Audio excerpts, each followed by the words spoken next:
RTC retired ఉద్యోగులకు చెల్లించాల్సిన బకాయిలపై సంస్థ ఈడీల కమిటీ తీపి కబురు చెప్పింది. శనివారం సాయంత్రం బస్ భవన్లో యూనియన్ నేతలతో సమావేశమైన ఎగ్జిక్యూటివ్ డైరెక్టర్ల కమిటీ స్పష్టం చేసింది. రిటైర్డ్ ఉద్యోగుల బకాయిలు ప్రతి నెల 100 కోట్ల రూపాయలు చెల్లించాలనే యూనియన్ నేతల డిమాండ్పై ఈడీల కమిటీ స్పందిస్తూ ఈ నిర్ణయాన్ని ప్రకటించింది. 2019 నాటి ఆర్టీసీ సమ్మె కాలంలో ఉద్యోగులపై నమోదైన పోలీసు కేసులను ఎత్తివేయాలని కోరుతూ యాజమాన్యం తరపున ప్రభుత్వానికి లేఖ రాస్తామని కమిటీ వెల్లడించింది.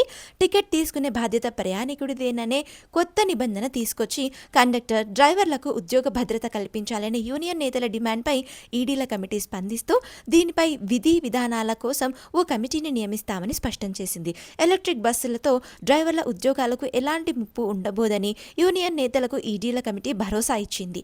కొత్తగా 2000 బస్సులు ఆర్టీసీకి వస్తాయని, 20 కొత్త డిపోలు ఏర్పాటు చేస్తున్నామని, డ్రైవర్లను ఇందులో సర్దుబాటు చేయడం జరుగుతుందని ఈడీల కమిటీ యూనియన్ నేతలకు స్పష్టం చేసింది.